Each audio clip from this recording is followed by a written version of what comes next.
आज 27 मई है और आज की करंट अफेयर जो भी है उसे हम ट्रिक के माध्यम से याद करेंगे। जैसे कि आपको पता है हमने जो सीरीज स्टार्ट की हुई है उसमें यही है कि रोज़ की रोज़ करंट अफेयर को हम ट्रिक के माध्यम से आप लोगों को याद कराएंगे। तो पहला क्वेश्चन है, अंतर्राष्ट्रीय गुमशुदा बाल दिवस कब मनाया गया?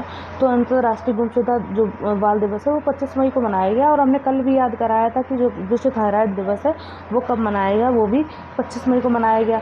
तो अब जब 2 दिवस 25 मई को मनाए गए हैं तो हम एक काम करते हैं कि दोनों दिवसों को हम एक आपस में कोरिलेट कर लें, क्योंकि जब दोनों ही 25 मई को मनाए गए तो अगर एक याद आए कि अंतर्राष्ट्रीय गुमशुदा दिवस कब मनाया गया तो साथ में ये भी याद आ जाए कि विश्व थायराइड दिवस कब मनाया गया, क्योंकि जब दोनों एक ही डेट को आए हैं तो हम कोशिश करेंगे अंतर्राष्ट्रीय गुमशुदा बाल दिवस और विश्व थायराइड दिवस को एक साथ जोड़ सकें। ठीक है, तो हम देखेंगे थायराइड की बात आई। थायराइड सभी को होता है, बच्चे बूढ़ों और बड़ों सबको होता है। लेकिन भाई ये किसकी थायराइड जो होता है वो किसकी कमी से होता है? थायराइड जो होता है ये जो होता है सोडियम की कमी से होती है। अब सोडियम जो होता है हम लोगों को मेनली कैसे मिलता है? घरों में जब हम लोग खाना प्रॉपरली खाते हैं तो हमें सोडियम, भाई ऐसा तो है नहीं कि आप ऐसे कहीं पे भी ऐसे मिलता है। भाई आप जब खाना खाते हो उसी में तो आपको सोडियम मिलता है। अब होता क्या है, जिन लोगों को खाना प्रॉपर नहीं मिल पाता उनको थायराइड की प्रॉब्लम होती है, ऐसा हम मान सकते हैं। भाई उनको सोडियम की कमी होती है तो उनको थायराइड की प्रॉब्लम होती है। अब हम ये देखेंगे तो किन लोगों को खाना नहीं मिल पाता है। देखो भाई उनको नहीं मिल पाता है जो गरीब हैं, उनको नहीं मिल पाता, या जो लापता लोग हैं, जो मतलब अपने माँ बाप, जो अनाथ बच्चे हैं या जो बिछड़ गए या गुमशुदा हैं। भाई गुमशुदा का ये मतलब थोड़ी ना किसी ने किडनैप ही कर लिया। गुमशुदा का मतलब खो गए, जो अनाथ हैं बच्चे हो गए। तो थायराइड अगर हम देखें, जैसे ही थायराइड माइंड में आएगा तो हमें लगता है थायराइड जैसे ही आए तो हम थायराइड को तो याद किए हुए था, विश्व थायराइड दिवस था। थायराइड को कैसे याद किया था? तो 1 2 3 4 5 5 है तो 5 हो गया, 5 हो गया। मई को कैसे और 2 कैसे याद किया कि थायराइड और थायराइड जागरूकता में एक जैसे अक्षर थे और विश्व और दिवस में 3 एक जैसे, यानी 2 पेयर थे तो 2। और मई कैसे थाई यानी थाई से ऐसा कौन सा वर्ड है जिसका प्रोनाउंसिएशन मंथ का जो सेम बैठ रहा हो वो है मई। तो हमने थायराइड विश्व थायराइड दिवस जागरूकता दिवस मना लिया तो 25 मई को। ठीक है, तो अब हम समझ रहे हैं गुमशुदा। तो गुमशुदा थायराइड की कमी किसको होती है? जो बच्चे खो जाते हैं, जो अनाथ होते हैं, जो बहुत गरीब होते हैं, तो गुमशुदा लोगों को ही ज़्यादा थायराइड होती है। तो जब आएगा दिमाग में आपके थायराइड विश्व थायराइड दिवस कब मनाया जाता है? 25 मई को। और थायराइड होता किसको है?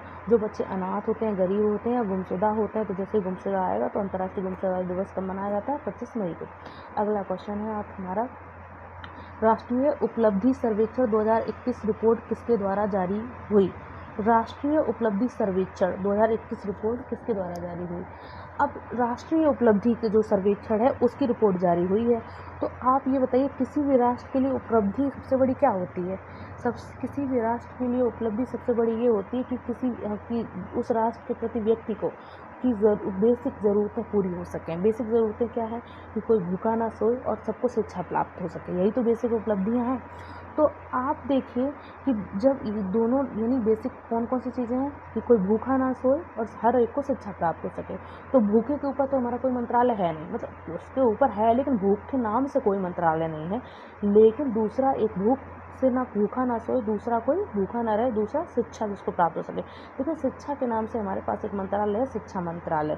तो यानी एक उपलब्धि, जो उपलब्धियां हैं उसमें जो एक उपलब्धि के नाम से जो मंत्रालय है उसी मंत्रालय ने ये लिस्ट जारी हुई है, राष्ट्रीय उपलब्धि सर्वेक्षण 2021 की रिपोर्ट। अगला क्वेश्चन है, 75वीं विश्व स्वास्थ्य सभा में समिति बी का अध्यक्ष कौन चुना गया? अब फिर ये क्वेश्चन आ गया कि विश्व स्वास्थ्य सभा में समिति बी। तो अगर हम बात करें स्वास्थ्य की, किसकी बात करें? स्वास्थ्य की। तो विश्व के हर कोने में चलेगा, दुनिया के हर कोने में जो जिसको भगवान को अपने को मानता है या जो भी है मुझे नहीं पता, लेकिन आप किसी भी दुनिया किसी भी स्वास्थ्य हॉस्पिटल में चले जाओ, वो यही कहेगा, पहले तो वो पूरी कोशिश करेगा दवा से किसी व्यक्ति को अच्छा करने की। पहले तो वो पूरा प्रयास करेगा कि वो दवा से किसी भी व्यक्ति को ठीक कर सके। अगर वो दवा से सही नहीं होता है तो फिर वो क्या कहता है कि इनको या तो अब तो दुआ ही काम कर सकती है। दवा तो हमने कर दी तो दुआ ही काम कर सकती है। तो अगर हम सीधे एक लाइन में कहें तो किसी व्यक्ति को सही करने के लिए या का अच्छा होने के लिए दवा और दुआ दोनों की ज़रूरत होती है, ऐसा लोग कहते हैं। तो दवा पहले नंबर पे होती है। स्वास्थ्य वाले लोग जो डॉक्टर होते हैं वो दुआ को पहले नहीं, वो पहले दवा पे फोकस करते हैं। और लेकिन दूसरा नंबर किसका होता है? दुआ का। तो जो समिति बी की बात हो रही है, ठीक है। तो अच्छा, इसका जो अध्यक्ष है वो कौन है? राजेश भूषण। अच्छा, दूसरा और क्या ऑप्शन होता है? दुआ। तो हम देखेंगे राजेश को, तो राजेश का हम संधि विच्छेद करें। देखिए हम ये नहीं करें ये अप्रोप्रिएट संधि विच्छेद है, बस हम याद करने के पर्पज से कुछ इस तरह तोड़े हैं। तो राजेश का मतलब होता है राज प्लस ईश, ठीक है। राज ईश का क्या मतलब होता है? भगवान या ईश्वर। तो पहला तो होता है दवा का काम होता है, लेकिन दूसरा क्या होता है? दुआ। तो दुआ से बचता है, यानी दुआ किसकी होती है? जब भगवान या ईश्वर के आपके पास दुआ होती है। तो समिति बी की बात हो रही है, ए की बात नहीं हो रही है, यानी ऑप्शन ए की बात नहीं हो रही, दवा की बात नहीं हो रही है। यहाँ पे स्वास्थ्य के मामले में ऑप्शन बी यानी दुआ की बात हो रही है। तो दुआ किसकी होती है? जब दुआ हमारे ऊपर भगवान की होती है, ईश्वर की होती है। तो ऑप्शन में ऐसा कौन सा है जिसके नाम में ईश्वर या भगवान का नाम छुपा हो? तो राजेश में है, राजेश यानी ईश यानी भगवान। अगला क्वेश्चन है, अपना जैव विविधता रजिस्टर पाने वाला पहला मेट्रो शहर कौन बना? अपना जैव विविधता रजिस्टर पाने वाला पहला मेट्रो शहर कौन बना है? तो वो शहर है आपका कोलकाता। अब हम इसे याद करेंगे कैसे? देखो सबसे पहले तो हमें विविधता माने पता ही होगा कि भारत जो होता है, हमने कॉन्स्टिट्यूशन जो संविधान है उसके प्रिएम्बल में ही लिखा हो, भारत जो है विविधताओं का देश शहर है। क्वेश्चन है, अपना जैव विविधता रजिस्टर पाने वाला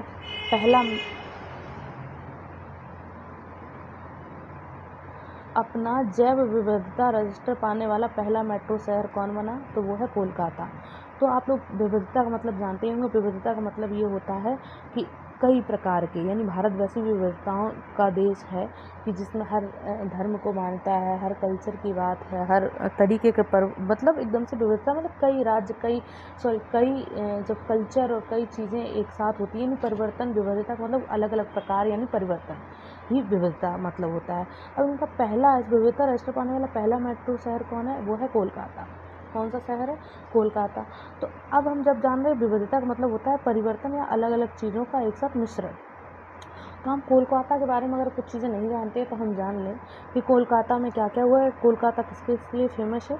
तो कोलकाता जो है वो कई चीज़ों के लिए फेमस है, लेकिन उनमें से उन चीज़ों के लिए जिससे हम अपने क्वेश्चन का आंसर तक पहुंच सकें। तो पहला क्वेश्चन, कोलकाता को जो है वो टैगोर के जन्म के लिए प्रसिद्ध है। दूसरा जो है मतलब रविन्द्रनाथ टैगोर का जन्म जो था वो कोलकाता में ही हुआ था। और दूसरा जो क्वेश्चन है, शैक्षिक एवं सांस्कृतिक परिवर्तनों का इसे केंद्र माना जाता है। शैक्षिक एवं सांस्कृतिक परिवर्तनों का केंद्र। तो जैव विविधता क्वेश्चन है, जैव विविधता को अगर हम सर्च करा हमने गूगल पे, तो इसका मतलब है जीवन की परिवर्तनशीलता से संबंधित है। जैव विविधता का मतलब क्या है? जो जीवन में होने वाली परिवर्तन है उनसे संबंधित है इस जैव विविधता का मतलब, ठीक है। तो जैव विविधता मतलब जीवन में होने वाली परिवर्तनों की बात हो रही है, उससे संबंधित है। और कोलकाता भी शैक्षिक एवं सांस्कृतिक परिवर्तनों के लिए जाना जाता है। तो ऐसे ही कोलकाता हुआ। अगला क्वेश्चन है, किसने वास्तविक इंडस्ट्रियल रिसर्च अवार्ड 2020 जीता? किसने वास्तविक इंडस्ट्रियल रिसर्च अवार्ड 2020 जीता? तो ये आंसर है ए गोपाल कृष्णन ने। तो हम इसे, मुझे लगता है सबको ही पता है, वास्तविक का ये क्वेश्चन है वास्तविक इंडस्ट्रियल रिसर्च। तो हमने वास्तविक कीवर्ड पकड़ा है, वास्तविक। तो वास्तविक हम जानते हैं वासुदेव कहा गया है उनको, शायद लक्ष्मी जी के पतिदेव को, विष्णु जी को वासुदेव कहा गया है, ठीक है। तो वास्तविक यानी वासुदेव, और गोपाल, और जो विष्णु जी का माइथोलॉजी के अकॉर्डिंग जो कृष्ण है, जो उन्हीं को गोपाल कहा जाता था, बाल गोपाल कृष्ण, और उन्हीं का जन्म जो है, उन्हीं का पुनर्जन्म जो है वो विष्णु का माना गया है। तो वास्तविक यानी वासुदेव ही गोपाल थे, वही कृष्ण थे। तो वास्तविक जैसे ही आएगा तो आप उनका ऑप्शन सर्च करेंगे गोपाल कृष्ण। अगला क्वेश्चन है, किस स्टेट ने निराश्रित महिला पेंशन को बढ़ाकर 1000 रुपये कर दिया है? तो पहले शायद 500 था, अब 1000 हो गया है, ठीक है। तो किस स्टेट ने किया है? तो ये स्टेट जो ऐसा करने वाला है वो उत्तर प्रदेश है। हम कैसे याद करेंगे? तो निराश्रित महिला पेंशन की बात हो रही है, न कि महिला पेंशन की, निराश्रित। तो हमने कीवर्ड पकड़ा है याद करने के लिए, निराश्रित को अगर हम सही से देखें तो इसका मतलब हो सकता है निरी आश्रित। निरी माने क्या होता है? बहुत सारी। कहते हैं निरी ऐसी चीज़ है, निरी मतलब बहुत सारी आश्रित। तो जहाँ बहुत सारी संख्या में लोग आश्रित हों, या जहाँ पे बहुत सारी महिलाएं आश्रित हों, उन्हें तो निराश्रित कहेंगे। अब भाई जहाँ की जनसंख्या जिस राज्य की ज़्यादा होगी तो लोग वहाँ पे आश्रित भी ज़्यादा होंगे। तो यूपी ही एक ऐसा राज्य है जहाँ पे सबसे ज़्यादा जनसंख्या है और वहीं पे तो निराश्रित महिलाएं हैं। तो यानी कि निराश्रित महिला पेंशन की बात करें तो ये उत्तर प्रदेश में बनाया गया। अगला क्वेश्चन है, listen to your heart the London adventure का विमोचनकर्ता कौन है? Listen to your heart, listen to your heart the London adventure का विमोचनकर्ता कौन है? तो वो है रस्किन बॉन्ड। ये एक बुक है, listen to your heart the London adventure. तो हम इसे क्वेश्चन से याद करें, इसमें देखें लिखा रस्किन बॉन्ड। यहाँ पे देखो रस्किन को अगर हम देखें तो इसका जैसे ये आ रहा है, जैसे रस्किन रस्क, रस्क मतलब रिस्क, जैसे बात ये हो रही है रिस्क की बात हो रही है। जब आप भी कभी भी दो बातों में जब आप कन्फ्यूजन होते हैं, जब आप कभी रिस्क की बात होती है तो लोग आपसे क्या समझाते हैं कि आप वही करें जो आपका दिल कहे, जो आपका दिल कहे आप वही करिए जब भी आपका दिल कहे। तो लिसन टू योर हार्ट, जब आपका दिल जो कहे आप अपने किसकी सुनो, दिल की सुनो यानी हार्ट की सुनो, तो ये तभी आप रिस्क लो। तो लिसन टू योर हार्ट यानी रस्किन बॉन्ड। अगला क्वेश्चन है, भारतीय सेना की पहली महिला लड़ाकू, भारतीय सेना की पहली महिला लड़ाकू एविएटर कौन बना है? भारतीय सेना की पहली महिला लड़ाकू एविएटर कौन बनी? तो वो है अभिलाषा बराक। कौन है? अभिलाषा बराक। तो ये किसकी हुई है अभिलाषा बराक? लड़ाकू एविएटर हुई हैं। तो हम कीवर्ड पकड़ेंगे लड़ाकू। तो लड़ाकू, देखो हमारा किसी को हर्ट करने का कोई पर्पज़ नहीं है, आप लोग इसे सिर्फ फनी वे में याद करने का, अपना याद करने से मतलब रखें कि क्या मेरा उद्देश्य है। तो हमने कीवर्ड लिया लड़ाकू। लड़ाकू मतलब लड़ने वाला, लड़ने वाला मतलब लड़ने की इच्छा रखने वाला, जो मतलब लड़ने वाला वही जिसको 24 घंटे लड़ने का ही मन बना रहे। लड़ने की इच्छा रखने वाले का मतलब क्या होता है? अभिलाषा रखने वाला। अभिलाषा रखने वाला मतलब अभिलाषा बरकरार रहे, यानी बरकरार यानी बराक रखने वाला। तो ये लड़ाकू की बात आए तो अभिलाषा ऐसे याद रहेगा। ठीक है, अगला क्वेश्चन है, किस बैंक ने डिजिटल भुगतान के लिए महाग्राम के साथ समझौता किया? किस बैंक ने किया है डिजिटल भुगतान के लिए महाग्राम के साथ समझौता किया है? तो वो बैंक है इंडसइंड बैंक, इंडसइंड बैंक। तो हमने ये देखा है कि हम बात करेंगे इंडसइंड बैंक पे। ठीक है, तो इसको अगर हम स्पेलिंग देखें तो ये लिखा हुआ इंडू प्लस सिंध, इंडू यानी ये तो इंडिया है ही। तो अब इंडिया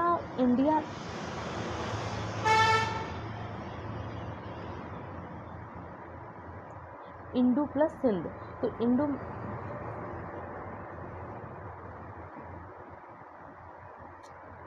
इंडू प्लस सिंध। अब इंडू तो इंडिया है ही, अब ये तो डिजिटल भुगतान का काम शुरू कौन कर रहा है? ये तो इंडिया में ही हो रहा है ना। लेकिन इंडिया में ये डिजिटल भुगतान हो रहा है वो तो हो रहा है, लेकिन इसने किया किसके साथ है इस बैंक ने? भाई बैंक से ही तो क्वेश्चन हो रहा है। तो इंडिया ने किया है डिजिटल भुगतान का कार्यक्रम, लेकिन किसके साथ शुरू किया है? तो इसमें एक वर्ड है सिंध। सिंध भी तो नगर था हमारा, जो प्राचीन हम जो पढ़े हैं उसमें सिंध एक नगर था, अच्छा खासा। नगर का क्या मतलब होता है? जो गांव से थोड़ा बड़ा हो, गांव से मतलब ग्राम से थोड़ा बड़ा हो, ग्राम से बड़ा मतलब महाग्राम हो। तो सिंध क्या है? एक महाग्राम है। ठीक है, तो यानी इंडिया ने जो डिजिटल भुगतान का कार्यक्रम शुरू किया है वो महाग्राम के साथ किया हुआ है। तो आरबीआई ने किस देश के साथ व्यापार लेन देन को भारतीय रुपये में निपटाने की अनुमति दी है? आरबीआई ने किस देश के साथ व्यापार लेन देन को भारतीय रुपये में निपटाने की अनुमति दी है? तो ये जो पूछा जा रहा है किस देश को दी है, तो वो है श्रीलंका। अच्छा, जो लेन देन होता है वो अपनों से ही होता है, कोई दूसरे से तो होता नहीं। तो लेन देन की बात हो रही है तो हम श्रीलंका बात करेंगे। श्रीलंका का सबसे ज़्यादा भाईचारा किसके साथ हुआ है? भारत के साथ भाईचारा यानी विभीषण श्रीलंका के थे। लेन देन हमेशा श्रीलंका का सबसे ज़्यादा जो भाईचारा हुआ है वो भारत के साथ हुआ है, मतलब विभीषण। और लेन देन किस में होता है? हमेशा रुपए में होता है। और भारत मतलब राम से हुआ है। तो विभीषण का जो भाईचारा का जो संबंध रहा है वो सबसे ज़्यादा श्रीलंका का भारत से ही रहा है। तो लेन देन यानी रुपए में, तो बात हो रही है रुपए की यानी आरबीआई। तो भारतीय रुपए की भी बात हो रही है। और लेन देन से आपको रुपए समझ में आएगा, रुपए में आरबीआई भी आता है और भारतीय रुपए भी आते हैं। और व्यापार की बात हो रही है, जब पैसे की बात हुई तो पैसे का जो व्यवहार होते हैं वो बहुत अपने करते हैं, भाई बंधु टाइप के, यानी श्रीलंका और भारत यानी कि विभीषण और राम। अगला क्वेश्चन है, भारतीय ओलंपिक संघ के अध्यक्ष पद से इस्तीफा किसने दिया है? भारतीय ओलंपिक संघ के अध्यक्ष पद से इस्तीफा किसने दिया है? तो ये दिया है नरेंद्र बत्रा ने, भारतीय ओलंपिक संघ के अध्यक्ष पद से। तो हम देखेंगे कि यहाँ पे ओलंपिक में एक वर्ड, हम यहाँ से ओलंपिक से एक वर्ड है ओला, ओलंपिक में एक वर्ड कौन सा छिपा हुआ है ओला। नरिंदर को सही से तोड़ेंगे तो ये हो जाएगा नरी प्लस दर, नरी प्लस दर, और सही से कहें तो नारी की दर। तो नारी की दर मतलब इज्जत, नारी की इज्जत ना होना। भाई इस्तीफ़ा दिया है इन्होंने, ऐसा तो है नहीं कि ज्वाइन किया है। इस्तीफ़ा आप इसी चीज़ में देते हो जब इज्जत ना हो, इज्जत होती तो क्यों इस्तीफ़ा देते? तो यानी कि इस्तीफ़ा की बात हो रही, तो नारी की इज्जत या तो होना या नहीं होना। तो नारी की इज्जत, इस्तीफ़ा दिया, नारी की इज्जत ना होना। तो हम इसे ओलंपिक से कैसे जोड़ेंगे? तो ओलंपिक में ओला एक वर्ड है। ओला में आपने देखा होगा कई ऐसी घटनाएं देखती हैं कि नारी की इज्जत है या उसके साथ खिलवाड़ होता है, या नारी की वहाँ दर की नहीं कुदर होती है। तो यानी कि ओला में और महिलाओं की इज्जत के साथ कई बार खिलवाड़ हुआ है। इसी वजह, और ऑप्शन में भी नरिंदर, नारी की दर की बात हो रही है, नारी की दर नहीं होती, इस वजह से इस्तीफा दिया गया है। ठीक है, अगला क्वेश्चन है, परम पोरुल नामक सुपर कंप्यूटर का उद्घाटन कहाँ किया गया? तो ये किया गया है NIT तिरुचिरापल्ली में। तो परम तो हमें पहले भी पता है, शायद आपको पता हो, हमें तो बहुत पहले से पता है कि 2011 से शायद, कि परम जो था वो सुपर कंप्यूटर था। अब एक नया सुपर कंप्यूटर आया, परम पोरुल नाम का सुपर कंप्यूटर। तो परम पोरुल तो आप देखिए पोरुल को अगर आप देखेंगे तो इसे सही से पढ़ेंगे तो पारुल, पारुल किसका नाम है? लड़की का नाम है। और तिरुचिरापल्ली में भी देखो रुचि जो आया है वो किसका नाम है? लड़की का नाम है। तो यानी परम यानी कि ऐसा कौन सी जो जगह है उसमें लड़की का नाम है? तो पारुल यानी रुचि, और पल्ली यानी ऐसा लगेगा पल्लवी की बात हो रही है। तो तिरुचिरापल्ली में दो नाम लड़कियों के हैं, और इसमें पारुल कंप्यूटर के नाम में भी लड़की का नाम है, और जो जगह है उसका नाम भी लड़कियों के नाम पर है। तो शायद हमने अपनी बात को आप तक पहुंचा पाया होगा। आप लोगों की हमारी टिप पसंद आई होंगी। ऐसी ही वीडियोस आप रोज़ की रोज़, ऐसी ही आप मेरी और वीडियोस देखने के लिए लाइक शेयर एंड सब्सक्राइब कर सकते हैं। मुझे कमेंट करके मुझे मोटिवेट कर सकते हैं, और आप मुझे मैं क्या और अच्छा कर सकती हूँ आप इसके लिए सजेस्ट कर सकते हैं। और थैंक यू।